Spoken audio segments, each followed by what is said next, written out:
In today's episode of The War Room, we'll dive into the fall of FTX. We'll map out how potential contagion could continue on and affect the markets. And finally, we'll dive into and discuss what it will take for the crypto asset market to make its comeback and to flourish again in the future.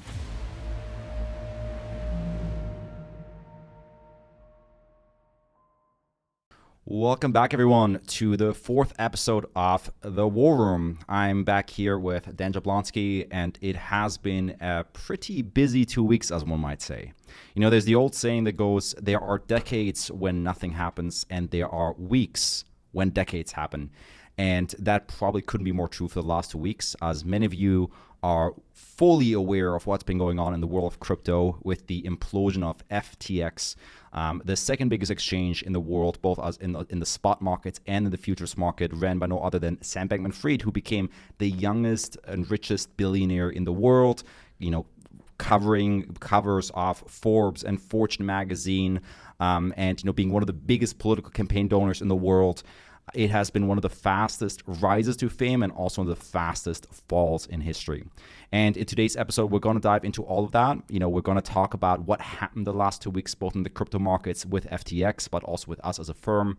And, you know, dissect it really from a very level-headed perspective now that a few weeks have passed, and then also look forward and ahead to, you know, what's coming next, what's next for crypto, and how is the future going to be impacted by the events of the last 2 weeks. And so with that, I'm going to hand it over to you, Dan. Yeah, so this goes without saying, you know, there are a multitude of thought pieces out there right now on what has unfolded in crypto the last 2 weeks, and I don't want to use our time here to rehash and regurgitate the facts and the figures, the balance sheet numbers, etc., that have already floated around the ecosystem. Those are easy to read and look up. They're easy to research what happened, how it happened, and the effects that it's had on the space, not only in the last 2 weeks, but the last 2 years of FTX Alameda as well too. And so with all this going on, I want to jump right into and dive right into how can investors make sense of all of this? And is there even a future for crypto right now? I mean, is this the bottom or the beginning of the unraveling? Yeah, I mean, I think one of the biggest impacts of this last 2 weeks, beyond the market prices, because if we're intellectually honest, you know, the market price hasn't changed that much for some assets like Ethereum, where Ethereum was at maybe 1,300 a month ago, now it's at 1,220. But what it has really done is it has set back trust in crypto as an industry. And so that's something that needs to be unpacked because, you know, I've read messages from both people that worked in the industry, you know, sometimes former FTX employees, maybe former BlockFi employees, people that still work actively in the industry, people that are actively trading markets but now say, hey, can I trust this counterparty? Can I even trust this bank account, right? To investors who might not be both feet in the industry, but, you know, they're trusting, you know, asset managers like ourselves. Yeah.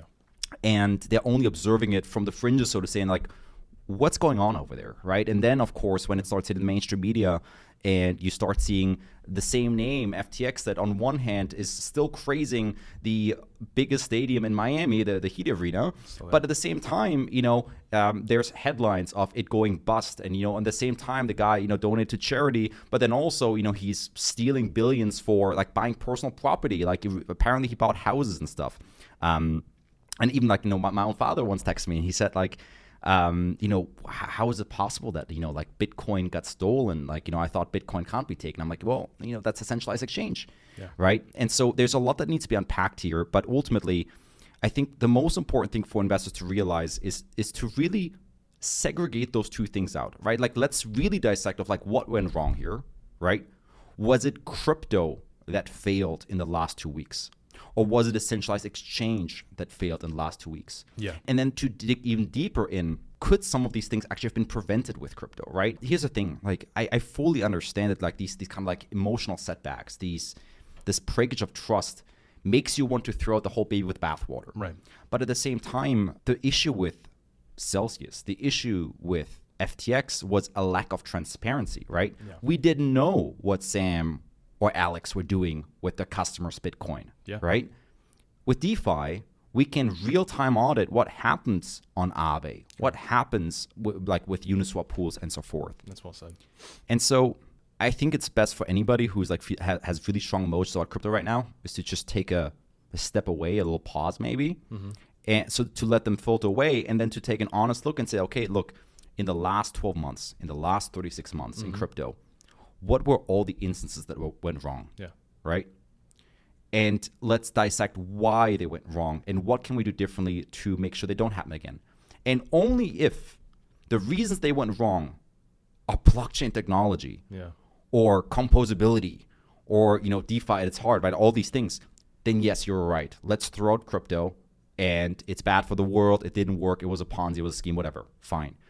But if the end result is that, no, the reason all these things failed had literally nothing to do with crypto. No, we just, because of this weird, global regulatory framework we have where most good actors, right, are getting pushed out of business because of too much regulation, or they're getting pushed offshore where then there is no regulation.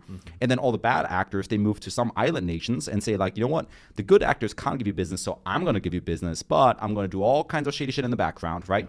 That's that environment that, gives birth to all these monsters. Yeah.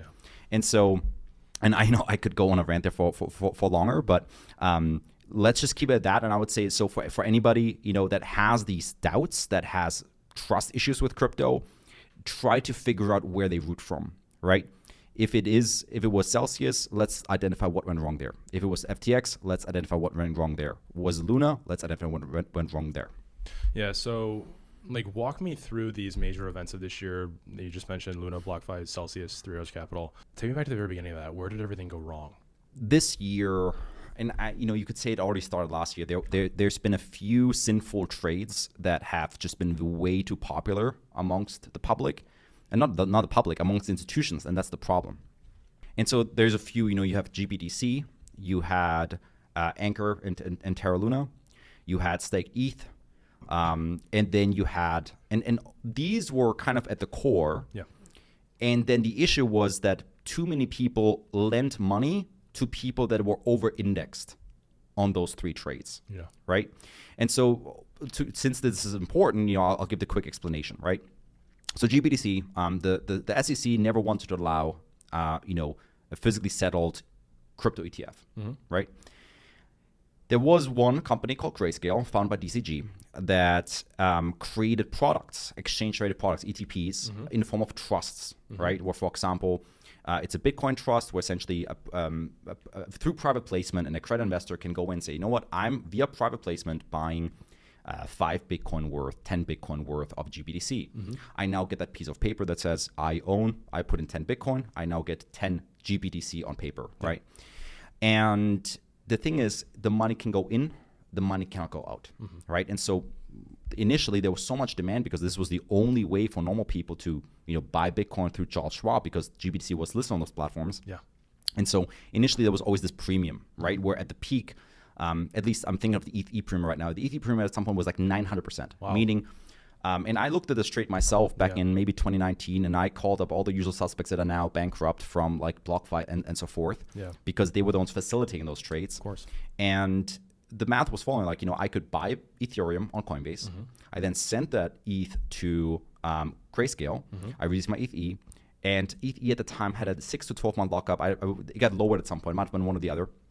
But the math was that if the price would stay roughly the same, I could then sell it and get 9 ETH worth of dollars out, go back to the exchange, buy 9 ETH with that money, and rinse and repeat. Yeah. And so this was the kingmaker trade that Three Arrows became famous for. Yeah. So before Three Arrows collapsed, their claim to fame, the way to become so big was because they just did this a lot and on leverage, right? Because the math is simple. I mean, if you can do a guaranteed, right, 5x or plus, every 6 months, imagine now doing that on leverage, right? And on top of that, if you also capture the beta, right? Because not only are you capturing the premium, you're also capturing all the growth that Bitcoin did in the meantime, right?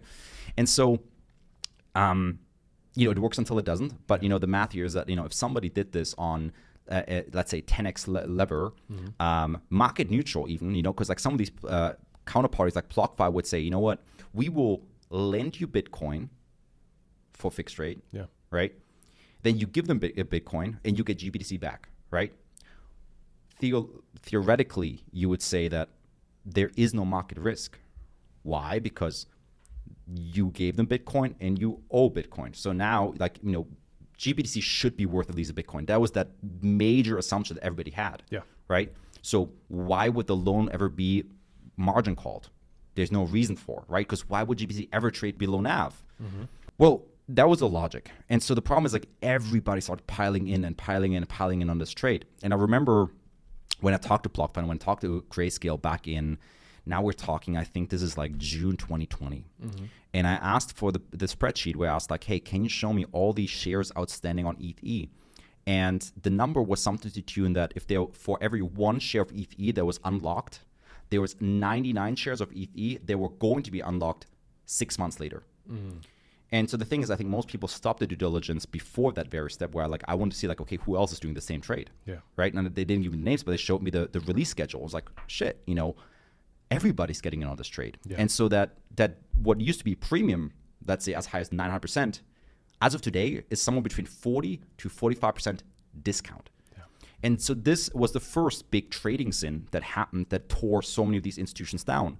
Why? Because they did a perceptually risk-free trade, right? They thought, I'm borrowing a Bitcoin, I'm giving it to Grayscale, I now have GBC as a piece of paper, why would I ever get liquidated? Because GBC equals Bitcoin. Well, false. Market value right now, again, was, let's say, minus 40%. At the time of the collapse of Terra Luna, I believe the GBC NAV was maybe like minus 20%. But already then, you know, lenders said, hey, if you were to sell GBC today, you would not be able to pay back our loans. So pay us back our loans, right? So that was the first market pressure that, for example, really did BlockFi in the first time around already a year ago, right? Now, that's one way to burn yourself. The second way to burn yourself is very similar mechanic with staked ETH. So, you know, the way Ethereum staking works, like, yes, you can earn residual income by staking your ETH, but the reality is you cannot unstake your ETH right now. That just hasn't started yet. In fact, the Ethereum Foundation just kind of like deleted that from the website, and so now it's kind of like TBD when you can unstake your ETH. But in the meantime, there were DeFi protocols like Lido being set up, right, where you can have staked ETH as a liquid token, right? So pretty much you stake your ETH, and then just like the GBTC share, you get an IOU token called staked ETH. Right? And again, in a bull market, people assume, where should staked ETH trade? It should trade at the value of Ethereum plus whatever staking yields have been earned. That's the logic, right? Bear market kicks in and people realize, well, if they used staked ETH as collateral and now a loan gets called, what do you have to do? Well, you've got to sell some. How much liquidity is there? And so then all of a sudden, when, for example, Celsius started having withdrawal issues, what did Celsius do? Customers deposited their ETH on Celsius. Celsius wants to earn a yield. What did Celsius do? Celsius stakes that ETH. Now, they're somewhat truthful because they're not trading with it. They're not lending it out. They're not doing none of these things. They're staking it, right? Now, and their logic was that, well, you know, this will never be an issue unless everybody withdraws or, you know, unless, you know, staking never becomes redeemable, right? Both seem very unlikely. And so they did that. But now what if there's actually a run on the bank? Everybody says like, I want my ETH back. I want my ETH back. They're like, well, all we got left is staked ETH. And so what do they start doing? They start dumping their staked ETH. But what they didn't realize is that, hey, when you look at like the Uniswap pools, you can only sell a couple $1 million worth of staked ETH before all of a sudden now staked ETH is trading a discount. So now staked ETH, just like GBTC, is trading cheaper than ETH. And so those are actually two very, very similar trades. But again, it's the second of the two deadly sins, so to say, that a lot of people committed. And most of these trading firms, they didn't just do one, they did two. And then they did a third one too as well. But both of those times, assets were trading at a premium that should have had an illiquidity discount. Right? Because you can't redeem GBTC. You can't redeem staked ETH, yet they were trading at a premium. And so that came to cause some havoc. Now, the third one was Terra Luna. That one, I think, was predominantly creed for most people. You know, I mean, that's the one we called it pretty early and we walked away from.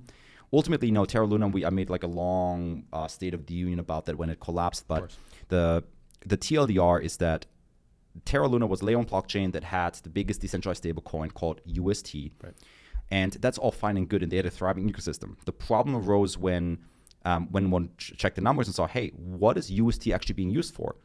85% of all the UST in circulation at the time when, you know, UST was still around was being used for Anchor Protocol. And Anchor Protocol was essentially a savings platform, a savings app that paid people guaranteed 20%, right?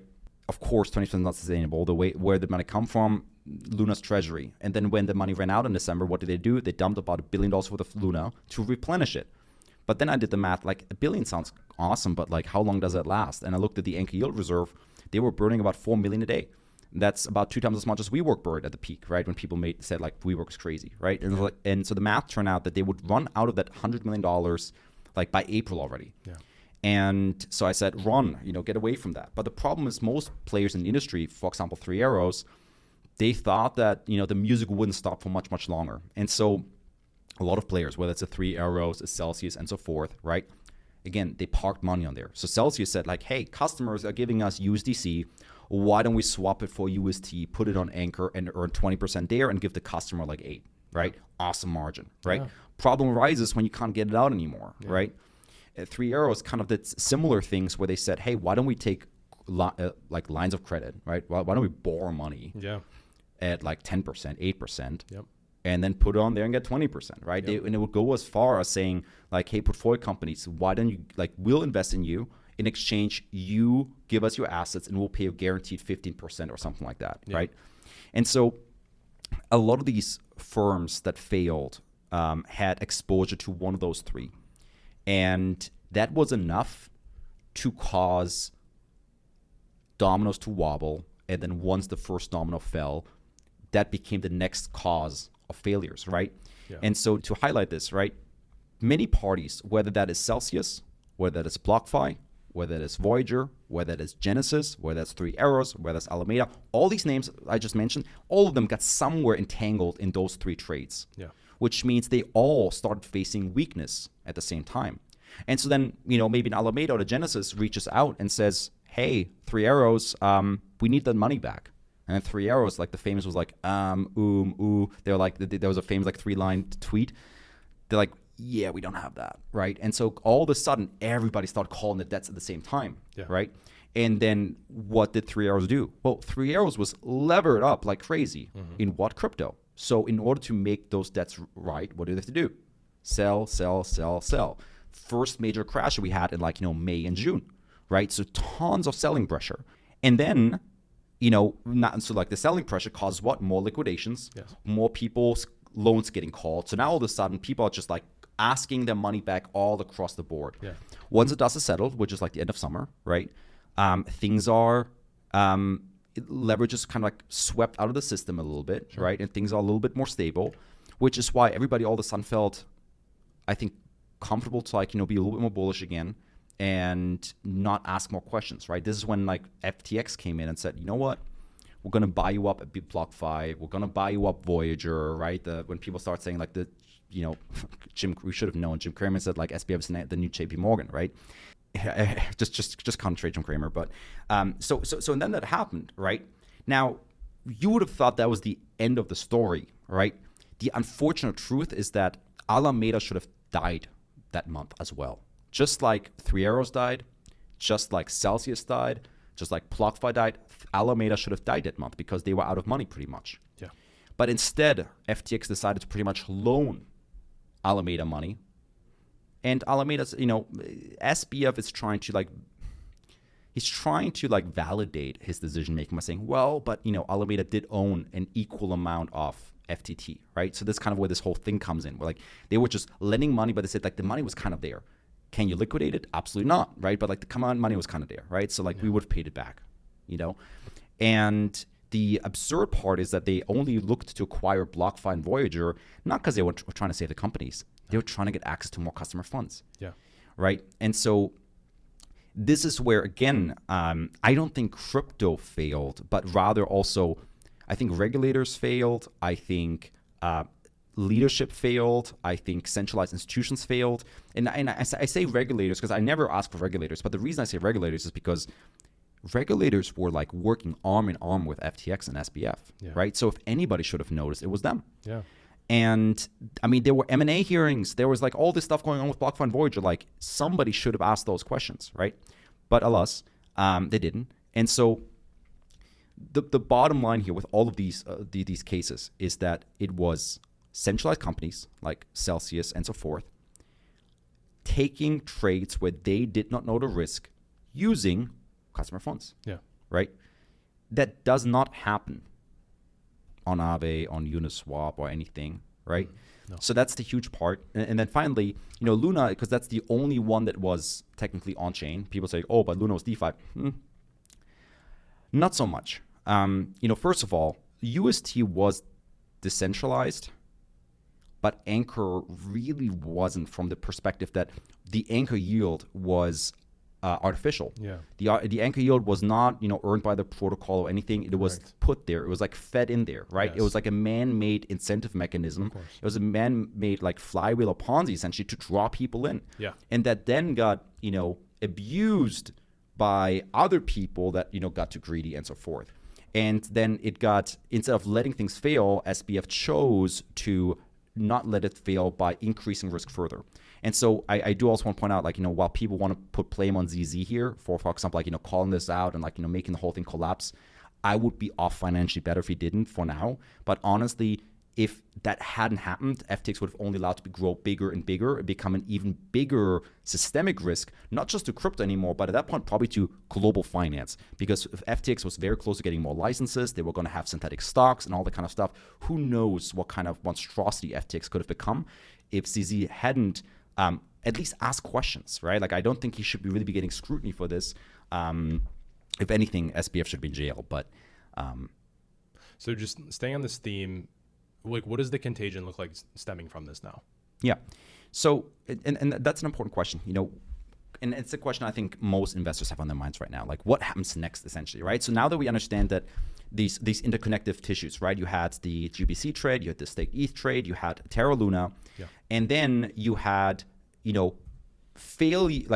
pretty much the more entanglement with failed counterparties you had, the more likely you two are getting pulled down, essentially. Yeah. So now the only question is, who had exposure to those trades, right? And then who had exposure to Celsius and FTX and so forth. And then, of course, that's where the real contagion kicks in. Let's say party C had exposure to Celsius, FTX, and so forth. And then party D didn't have exposure to any of them. But if C goes down and you're D, you're still in trouble, right? So now essentially the job is to identify who is party C, right? And so I said this before, either on an investor call or on a prior war room, where I said, there aren't that many bigger dominoes left to fall. And I think I even jokingly said, I was like, the only bigger dominoes are Coinbase and FTX, and Binance too. I would say Binance, Coinbase, FTX. FTX is gone. Coinbase is a publicly traded company, and they do not offer perps. They don't offer margin. Not really concerned there at all. They're regulated in the United States. Regulated in the United States and publicly traded, which means there's even more disclosures necessary. Yeah. So I feel very safe with both Coinbase and Kraken, and very safe in crypto terms, right? I mean, it's still one of the riskier asset classes, but for in there, it's probably the safest harbor you have. Beyond those, what are if a Q coin goes down, I don't think the crypto would think about it for more than 3 days or 5 days.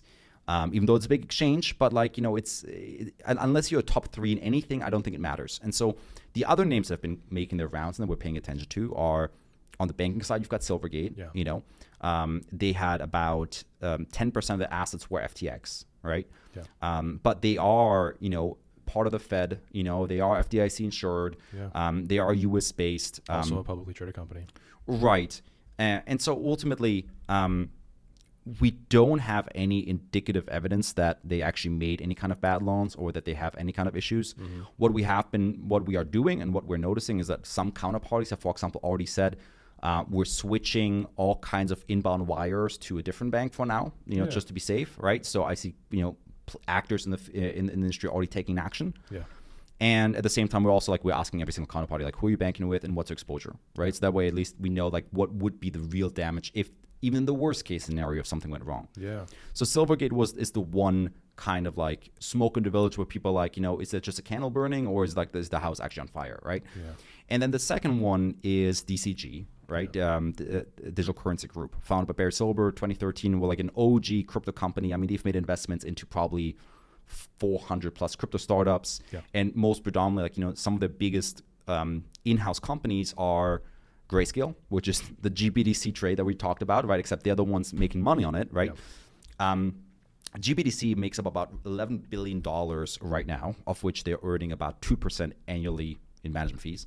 And then they have ETH, which is the Ethereum trust, where they also have, I believe, 4.5 billion in assets, and they own 2.5% on that. So they earn another 120 or so. Yeah.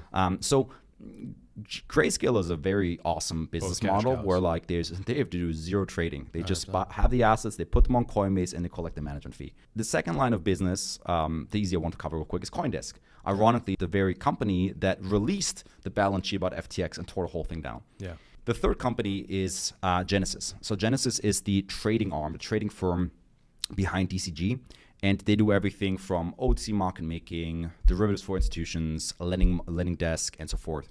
And the lending desk, not the other two businesses, they've got custody and trading. The lending desk stopped withdrawals, and they have liquidity issues. Mm-hmm. It's worth noting that Genesis already needed a $1.2 or $1.4 billion bailout early this year during the 3 Arrows situation. The infusion from DCG. Correct. Because, as I said, we get those trades, and 3 Arrows was born from a lot of people, including Genesis, and Genesis lent them, I believe, 2.4 billion.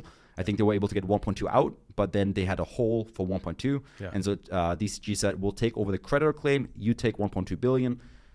And they were fine for now. Again, Genesis lost another 175 million on FTX, right? So it's kind of been taking punch after punch after punch.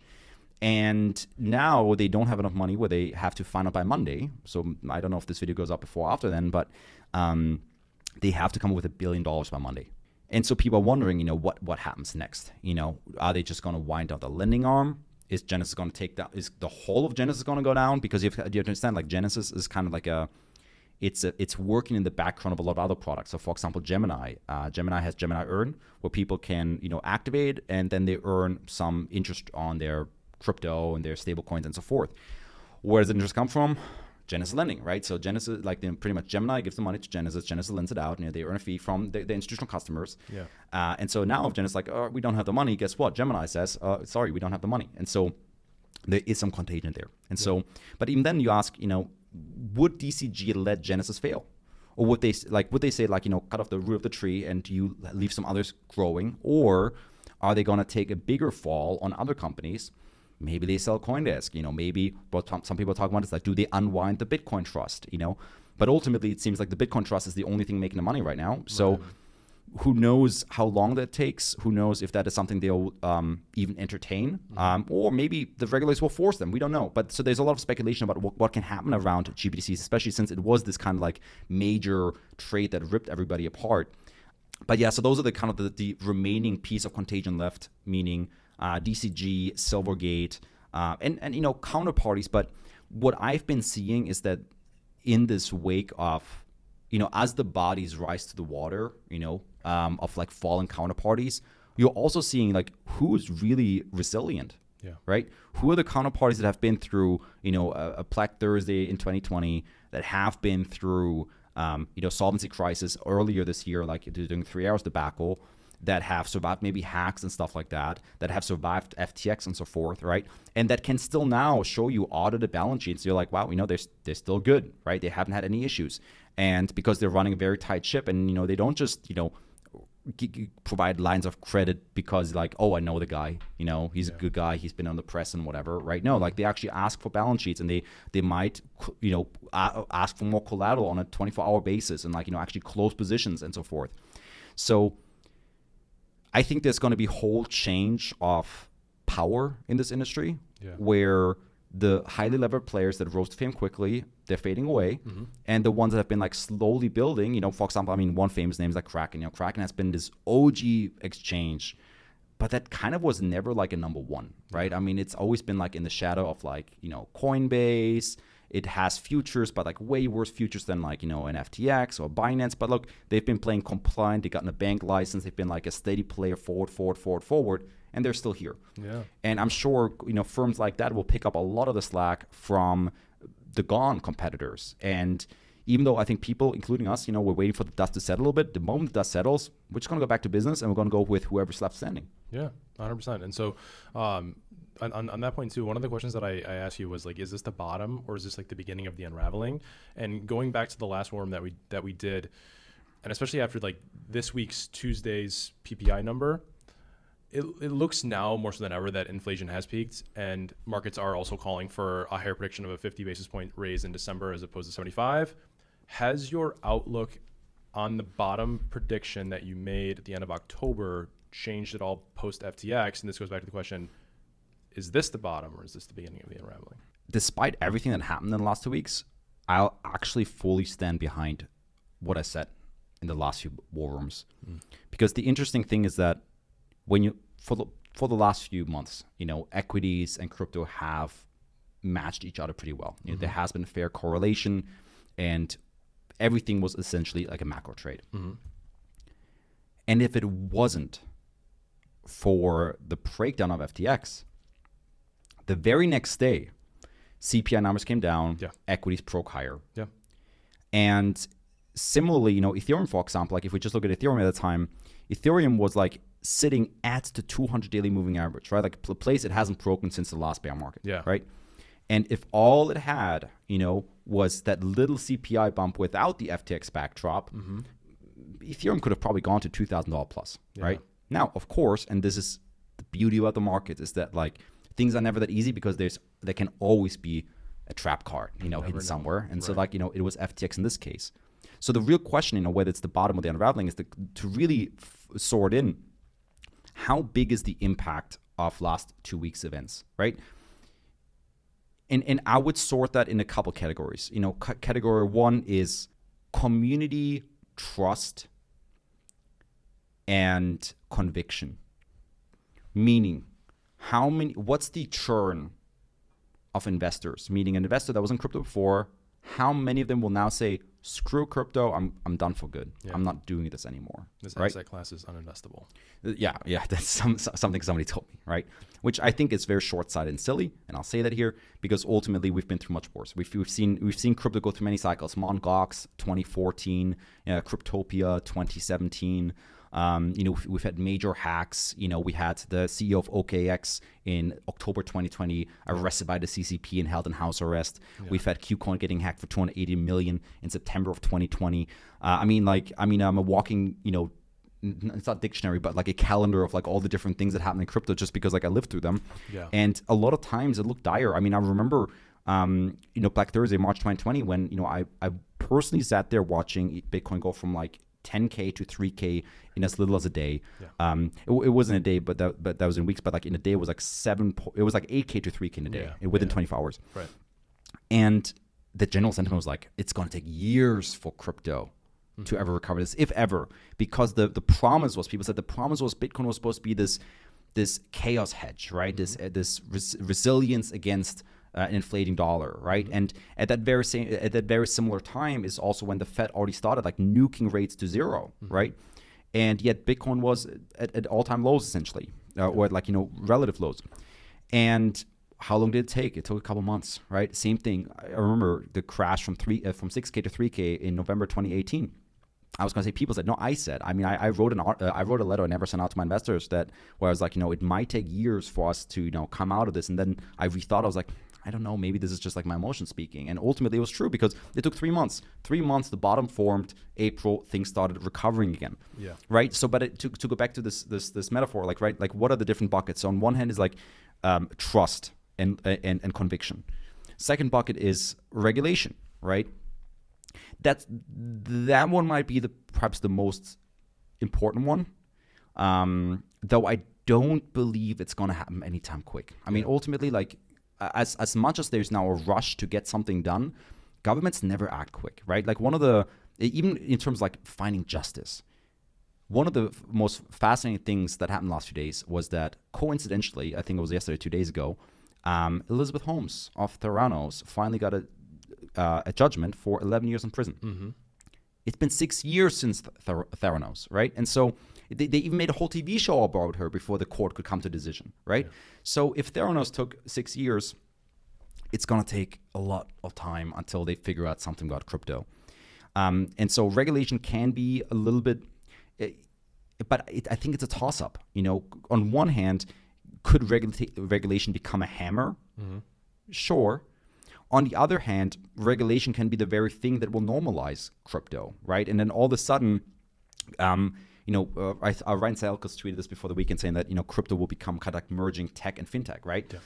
Where that's needed. And also I even saw a talk with Ken Griffin where he talked about FTX and whatnot, and it became very clear that people like him, they're actually interested in crypto. Yeah. And there's a very high chance, I think, that some TradFi institutions will pick up the pieces from FTX and maybe trade the first proper, institutional like trading desks for crypto that are, US based and so forth.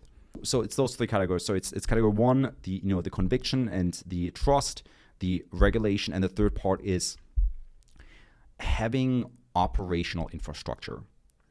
And that is, I think we're going to figure that out in the next few weeks. Yeah. It didn't take that long last time, like in Q2. I think there was maybe a month or two where people were just holding their breath and seeing who's coming up next, right? Who's done, right? Like who's been holding their breath long enough, right?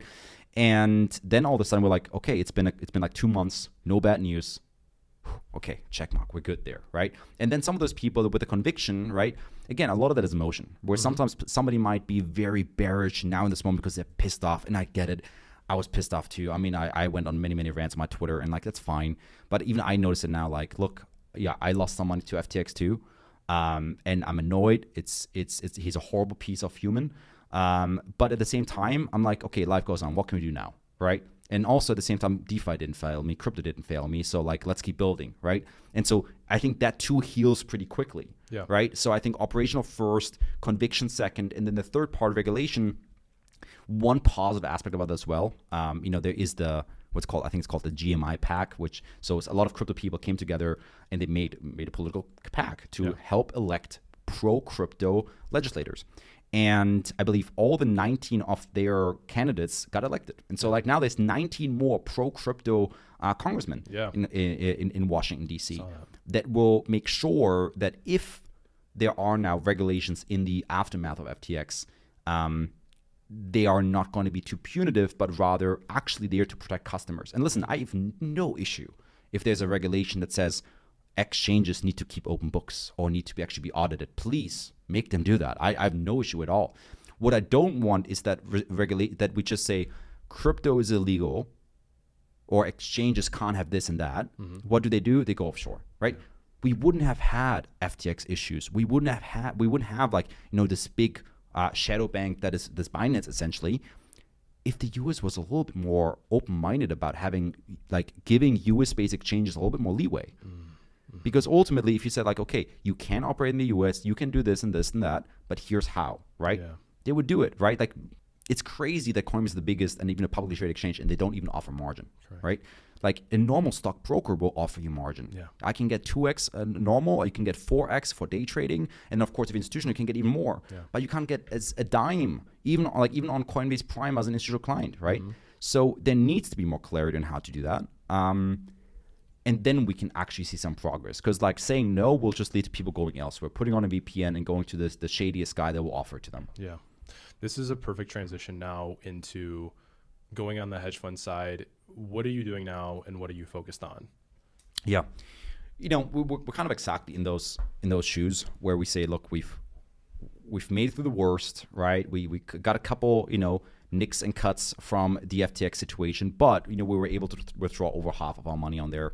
And most of our assets were on the first place, and we have a whole fund that's completely untouched. So like now that dust is settled, internally, we're looking at everybody else and we're seeing, okay, how were all the different players impacted? How are other funds impacted? And thereby how's their book impacted, right? How are different counterparties that we might want to trade with? Like we're literally just doing like historical research on them, seeing like, hey, when did they lose money, right? So for example, I'm not going to name names, but like, for example, one counterparty, got hacked for 1/3 of their assets a couple months ago. And they also lost money like through one of those sinful trades before, right? And then maybe they also lost some money in FTX. I'm like, okay, well, if you've done 1, 2, 3, not so sure, right? So maybe let's wait with them a little bit. And then there's others where I see, wait, they didn't do any of those trades. They didn't have exposure to any of the counterparties. Okay, they might be fine. So let's start onboarding, and then also let me ask for balance sheet, right? So my job the last week really has been finding new counterparties, onboarding them, and at the same time like doing deep deep due diligence where I find like where we just we actually see in the past. This is also like the frustrating thing with something like FTX. FTX was so big that like who are you to ask for like a balance sheet of a $32 billion venture funded company by Sequoia, Tiger, SoftBank, that's literally sitting in front of the Senate saying we don't do this. Yeah. Right now it's different where we say like I don't give a shit who you are, show me your balance sheet. And just as an aside, there's literally footage of SBF sitting on Capitol Hill explaining how like the lending that sank the U.S. financial system in 2008 does not exist with FTX because everything is on chain and it's transparent. Yeah, and we might even just overlay this because like it's these small things, and that's actually not a small thing. That was if you talk in front of Senate, I think you have to take an oath, right? You're like literally saying these things under oath. Yeah. Right, but now it's like, look, right now like there's no more games in crypto, and so now it's like, look, we need to see a balance sheet. Fine, we'll sign NDA and everything, and we look at the numbers. We want to see like with that balance sheet, how many open positions do you have, and so forth, right? And so we're looking at all of that, but the goal really is to find that new setup, and we pretty much are currently onboarding with like 4 to 5 different counterparties, and also predominantly US based now, that will enable us to just like get the show back rolling, right? And that kind of goes back to these 3 pockets where I said, look, getting the infrastructure operational again, finding our winners, great, awesome. Sentiment needs to heal right now anyway, which is like so visible in charts, but in a bullish way where Ethereum sat still like $1,215 for almost an entire week straight. Yeah. On one hand, it's funny after such a volatile week, but on the other hand, it also is actually really bullish. There's a term for this called climbing a wall of worry, where every single time there's bad news, but the market just kind of seems to like climb over it again, right? Like they're like, hey, Genesis might be insolvent. Quick little dip, it's fine. Market like reclaims it again. And what that shows, right, is that the amount of sellers are slowly getting exhausted, right? Or like whoever wanted to sell has sold by now. Whoever could have gotten liquidated has probably gotten liquidated by now. Whoever is secretly insolvent and is unloading their assets is probably slowly running out of those assets. And surprisingly or not, there are willing buyers out there. There are people that are now saying, I'm buying, right? And whatever the volumes on either side is like they are starting to hit that equilibrium where the price at least is no longer going lower. Yeah. And so that's very promising. And from that point forward, my perspective is that like, and this is why we haven't really started long shorts again yet, is that there will probably be some short squeezes because I think everybody after FTX went uber bearish, where like you couldn't find a single positive tweet anywhere. The fear and greed index was just like nuked to zero, essentially. And at that point, if everybody's short and funding rates were aggressively negative, where at one point Solana had a negative 2% an hour funding rate, where traders were willing to pay 24% a day to short Solana. Wow. And clearly that's not sustainable. And so all it takes is a little bit of relief. And that relief can literally come from like Genesis saying, okay, we raised $1 billion. Or Genesis fails and we're like, okay, show goes on, right? Or in a couple months, they're like, okay, crypto still isn't dead and we failed. Or maybe the Fed, starts becoming lighter. Again, whatever the catalyst is, but it does not take much of an up move to put a lot of short sellers in a really bad waters. And at that point, I think then it could be an interesting time to explore the long shorts again. Essentially, like shorting after a short squeeze is always like the dream. Because you set out the pain and you actually get to profit off the pain of others, as awful as it sounds. Not in the Sam Bankman-Fried way, just in the trader way. And so that's essentially, I think, the next few weeks. Me personally, like I've been through these environments before, and even knowing myself, I feel like the sentiment is always lowest. Like, and it makes sense. The sentiment is always lowest at the bottom. And so, like, I don't want to be the perma bull that says, like, oh, the bottom is in, the bottom's here. But ultimately, there's not many times that feel like March 2020 or December 2018. When you see OGs quit, people getting laid off, companies shut down. And guess what? The funds that are shutting down, right? Because people are sometimes also erroneously waiting for the fund wind downs. Listen, the fund that lost 95% of their assets, them winding down is not causing a lot of sell pressure because they only had 5% left to begin with, right? That's not the issue. If anything, the funds that survived are now, including us, the funds that survived will attract even more capital in the coming months, in the coming cycles. Why? Because they actually survived that pressure. Yeah. And that uncertain question where people think, well, what happens if one of the big exchanges go down? Here's your answer. Yeah. And now everybody has a track record and say, like, how did it deal with that? Were you on there? Yes or no? And personally, if somebody was not on FTX, I don't see that as a positive, because like how are you hedging? I mean, ultimately, if you're an institutional fund and you're not on FTX or Binance, you're probably not actually protecting your book, since that's the number 2 places to do perps. Yeah. But like, let's say you were on, how much were you able to pull off? And if you didn't pull off, now how did you go about that situation? I think all those things matter, and that's a maturing process for us as an industry. Yeah. So you mentioned this earlier, but I want to go back to it now. How is the Metaverse fund affected by this? Yeah, so the Metaverse fund is fine. We had zero. I mean, Metaverse fund didn't even have an FTX account. It's a venture fund. We don't trade with it. We had a little bit of ETH. We bought ETH at, I believe, 1,250, and then as the market started coming down, I just made a decision saying, hey, you know what, maybe around 1,300. So like, some of it at a slight gain, some of it maybe a slight loss. I said, let's just close it out. Let's just only have cash. So there's no loss. And also we just decided to opt for liquidity. And so therefore, no market loss, no exchange loss, nothing. And so the Metaverse fund is completely unaffected. And how are like the companies within the Metaverse fund? Yeah. I mean, we checked in with everybody. We made sure that we wrote just like with Luna, we wrote everybody a message like, hey, did you have any FTX exposure? How are you looking? Yeah. And I was actually I'm very positively surprised. So far, zero FTX exposure over there. Some of the founders maybe had tiny amounts themselves, but like the firms, nothing lost. Yeah. And if anything, 3 of our portfolio companies have as much as 3 to 4 years in runway. And so that was, and some of those were actually recent raises too. I'm like, wow, that's incredible news, because that means that no matter what happens in next year, no matter what happens in 2 years, heck, in 2.5 years, they can build. Yep. In fact, some of them will have enough runway to last until the entire Metaverse fund is completed and done. Wow. Right? And so that's definitely a big sigh of relief in times like this. And even the other ones, they're raising, Bornless is the Cathedral Studios is actively raising, at a valuation like over 3 times higher than what we initially invested at, collecting the first checks.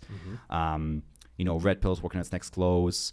And then on the product side, you also have a lot of like progress where XLab just launched Veil on Steam. Yep. Already thousands of customers buying the game, so that's been successful. Yep. I think they've got like over 300 positive reviews, so that's been awesome. Nice. We have DressX launched a 2.0 app, so they made a big update, and then Playboy also finally went live last week as well. So products moving along, capital raise are moving along. Some are very, very well capitalized. Most have over 12 months of runway. So like there's there is a certain level of, not a certain level, there is strong defensibility, I would say, for the Metaverse portfolio, just because it is, we made the right choice, I would say, of saying, let's focus first on XR, which is kind of the underdog amongst Metaverse, and kind of like save the more Web3 Metaverse investments for the bear market, which I said at the very beginning, when I first started the Metaverse fund, I was like, look, crypto Metaverse right now is in a hype in a bubble. Let's let the dive down first, and then we start deploying. And so that's actually a huge opportunity for us as well, where we still have, more than half the fund left to deploy. And that means we can buy distressed digital, like crypto web Metaverse companies at these prices. Yeah, absolutely. And companies that have been affected by FTX as well too. So we did a virtual conference in Q2 with XLab, with Cathedral, with LFG. You're thinking about doing another one in December. Tell me about it. Yeah, so we're likely going to do our second virtual conference. Last one we hosted via Zoom, and then we actually uploaded to YouTube for anybody that wants to watch. Back then it was all focused on gaming. This time around, we want to invite a few more of our new portfolio founders.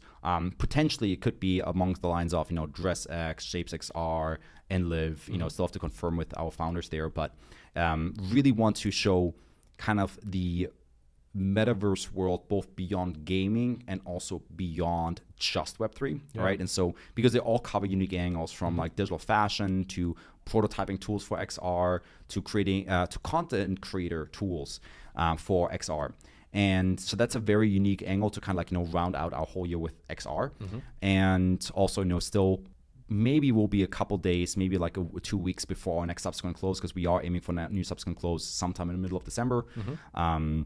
And we'll likely do one more of those virtual conferences before the fund closes. maybe that time with, the red pills and so forth. Yeah, and staying on the theme of current events, before we have our next War Room, you're going to be a speaker at the Central Conference here in Miami. Yes, sir. And I think the topic's even like navigating the volatility in bear market. So kind of like all the things we discussed. Couldn't be better. I think in bear markets, the number one thing is not even, the number one thing is survival more than anything else, right? Because, and this is something that even LPs or investors have to understand, is that timing the perfect bottom is not always the easiest, but because the turnaround can come very quick, and when it comes in crypto, it's pretty sizable, right? Like at this point, Ethereum just going to 2.4 is a double, right? Yeah. So if you are able to, for example, at this point, maybe let's say, if you only lost 50%, in the bear market so far, but then then ETH goes from 1.2 to 2.4, and you actually had a proper beta, you could have recovered that entire loss, right? And so that's the main goal for me right now, where I say like, okay, number one, like avoid any further counterparty losses, right? Number two, get back in the action where we have our very like alpha-driven strategies like the long short and so forth. And then just keep accumulating capital through gains and, of course, also capital raising, so that when the bull market comes back, everybody benefits from it in a big way. Because trying to time it in my eyes is silly. I've seen so many people do very poorly at that in the past, where they said, they had an opportunity to invest, like say in March 2020, they chose not to, and then they invested close to the top in 2021. Why? Because they said, well, I'm waiting for the pullback, and then pullback doesn't come. Even though, like, look, yes, I know there's macro uncertainties and this and that, but all these, just like we had negative surprises with FTX, there's also always positive surprises, right? Nobody was expecting that Bitcoin would go from 3K to 60K in, I think it was like 6 months, right? And so just being open-minded for that. Now the CentralCon will be kind of like along that line, surviving the volatility. Might do a couple more panels and podcasts in December in general, but after we get everything back up and running. So in writing like a two-part, two-question open-ended conclusion here, and then the lens of this being like the last theme and like focusing on the firm, and you having already traded through multiple crashes, multiple bear markets over the last 5 years, what is the number one thing that you took away from these last 2 weeks? The first thing that popped to my mind actually is that nobody's too big to fail. Yeah, I was thinking of that earlier. Crypto has a habit of like deifying its players. Oh, 100%. You had people turn, Zuzu and Kyle Davies from Three Arrows into these legendary traders.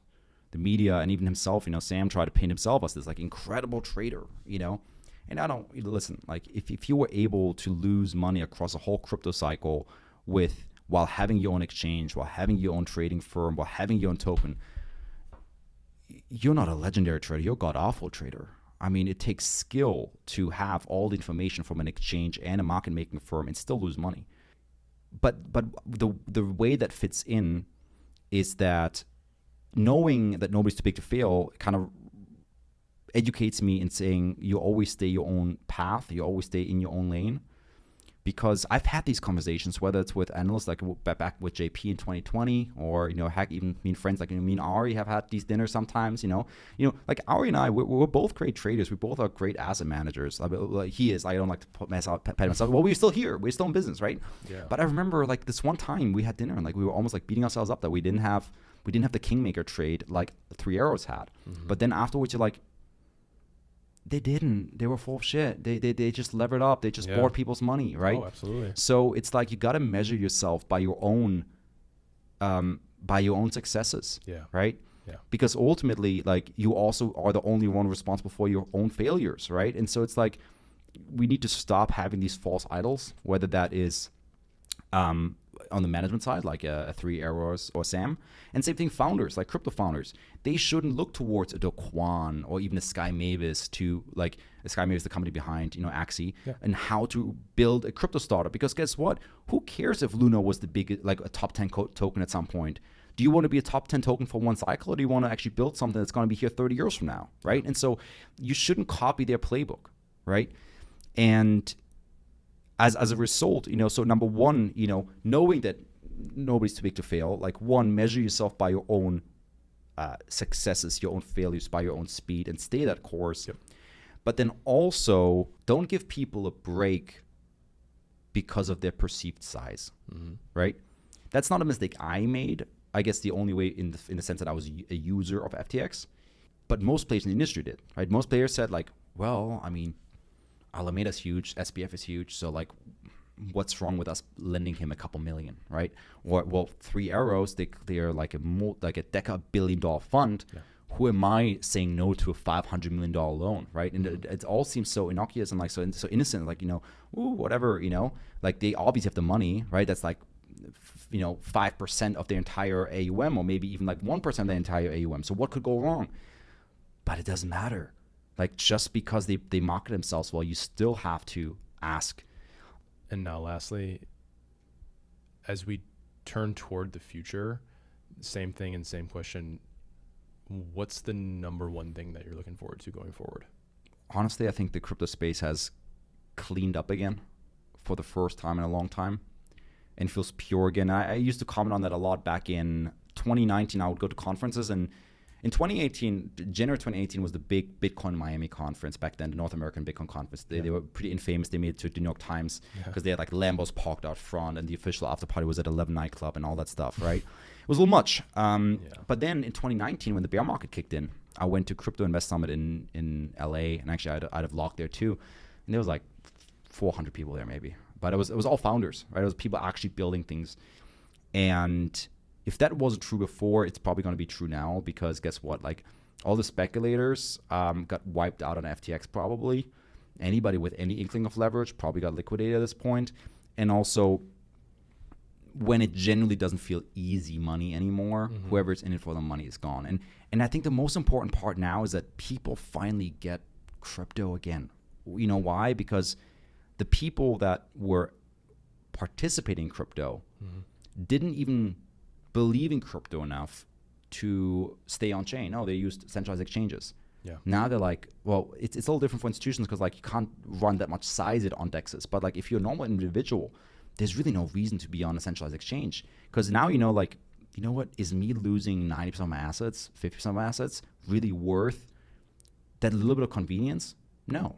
We're going to self-custody, right? And the trends are showing that. The trends are showing that like the amount of like sales volume of like nano ledgers and Trezors going up. People aren't selling their crypto. People are buying self-custody, right? Yeah. People aren't stopping trading. They're just moving to decentralized exchanges. A couple days ago, there was an interesting stat that there was more trading volume for ETH on Uniswap than on any centralized exchange in the world. Wow. Right? Wow. And so if anything, maybe this was like kind of the wake-up call to the industry. You need to say like, hey, this is why we need on-chain finance. This is why we need transparency. This is why we need self-sovereignty and self-custody. This is why, everything like, a protocol's balance sheet should be transparent and shouldn't be controlled by one key holder, but rather by a multi-sig or by like, by an actual DAO controlled by the token holders, right? And so to me, that's also a little bit reinvigorating, where I say like, I have different parts of the book now where, there's a part of the book that has essentially a trading strategy on betting on certain other players' failures. There will be part of the book that is still betting on the collapse of some of the Ponzi's that we've been calling out. But now there's also parts where I say like, look, there are some really great value investments that will be here, right? Like I think DeFi has been skipped on for such a long time. I didn't care about DeFi from a trading perspective for a long time. Why? Because they peaked out in like 2020 already. They had a crazy bull run. But now DeFi's been in a bear market for like 18 months, 20 months even or more. And it's proven its need. Everything has been working uninterruptedly on DeFi. Yeah. They're still making fees. They're still gaining users. And they've never once, rugged, in the way FTX did. Have there been smart contract exploits in the past? Sure, but many of them have actually been handled fairly well. And a lot of times there's even like a very strong white hat hacker community that will hack something and then return the money. And so I think the silver lining here is that ultimately over the long term, this was a necessary evil. I think to both show us the need for decentralization and to really show the face of corruption that the world has, unfortunately, because I think it's really underlining a much bigger problem beyond just the financial aspect too, right? And this is where it can get a little bit philosophical, political too, where in the aftermath of FTX, if you look at any mainstream media source, they are painting the founders of FTX as like these amazing people, right? Forbes, Washington Post said like, oh, the collapse of FTX will keep this billionaire from preventing the next pandemic. Yeah. Are you fucking kidding me? He's preventing the next pandemic with all of your money, not his money. He's not a billionaire. He's a negative billionaire. Yeah. He owes billions, right? So, but the reason I bring that up, it's not about the political aspect. It's about revisionist history. And guess what can prevent revisionist history? Blockchain. Yeah, decentralized finance, blockchain. Well, Aowe, for example, right? Like I literally made a tweet where I said, like, you know what? We should upload all the facts about what really happened to Aowe, because that is the one thing they can't change. Yeah. Right? They might let them write their fake Forbes articles, let them write their fake Washington Post articles, let them write their fake New York Times articles, sure. But we can maintain the truth using blockchain with Aowe. We can make sure that the government will not come and take down, let's say, a Uniswap or so by having those run on Akash, right? Yeah. And we can't have anybody, steal our assets as long as we keep them in decentralized protocols, And so, if anything, I think this is kind of the call to war that the industry needed. Mm-hmm. And I wouldn't bet against it because, after having been through so much, shit as an industry, really, for not just the 2018 bear market, and the Black Thursday crash and everything that happened before that, from like Silk Road, Mt. Gox, and so forth. I mean, we've come such a long way. Yeah. And now, after suffering through an 80% plus drawdown market, then getting slapped in the face by pretty much a wolf in sheep's clothing that pretend to be one of us, but really just like was living off of the entire industry. Yeah. Whoever's still fighting here is not going to let anything get in the way. And so I remain super bullish. We're continuing to grow. We're definitely not slowing down here. We're, of course, adjusting strategies in a way that match with what the market offers us. Yeah. But I'm not scared to call a bottom here from the angle that, look, I think there can be I think the chance of a drawn-out sideways market is certainly possible, just because we need to fix those three buckets where we need to regain the trust first, right? So they can look somewhat like November, December, January, February, March of 2018-19, where there's just, it gets very boring. It gets very quiet. You're like, oh, crypto's dead, right? When people really proclaim crypto's dead because there's no volatility, there's no movement, probably a fucking amazing time to buy. Yeah. But there's still trading opportunities until then, and the mission stays the same. Like, if anything, we need uncensorable blockchains, immutable transactions, and self-sovereign, and self-custodiable assets and ownership now more than ever, because that is the lack of those three is why FTX happened. Yeah, it's well said.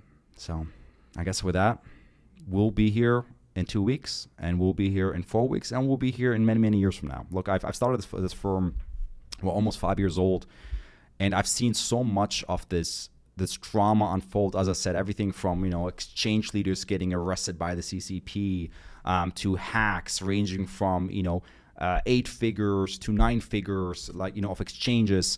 I've seen North Korean hacker groups get involved, like the Lazarus Group. Like, so much insanity has happened in the last 5 years. You've had China ban it. You've had India ban it. You had even, people, U.S. politicians like Brad Sherman say to Congress, we should ban Bitcoin. All these things have happened in my lifetime while I traded this fund. And the show just always kept going, right? And of course, people might say, look, there's underlying bias here. Sure, there's path dependency that, like, just because it continued in the past makes you think that will continue in the future.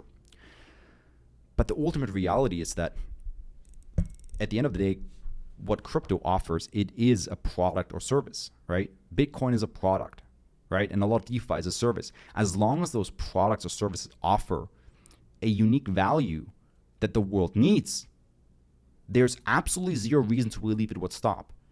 And even if some of these, well, now the CBDCs will come out. Well, but the CBDCs, they will be just as censorship prone. They will be just as immutable without the IM in the front, right? That people can change what was said in the past and was paid in the past and so forth.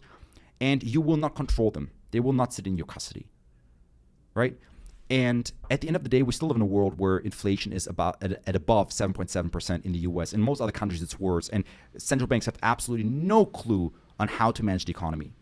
And so in my eyes, this would be the absolute worst time to say, crypto's failed, let me put all my trust back in the hands of the government. Because while FTX was a massive letdown on how the crypto industry will be perceived for many years to come, very likely, it certainly isn't the face of what crypto really means and was created for. And it's now on us to redefine what crypto means and what it really stands for. And we'll do our part with our money to vote on the kind of founders and builders that will actually create a decentralized future that will make sure that something like FTX will never happen again. And with that, we'll see you next time.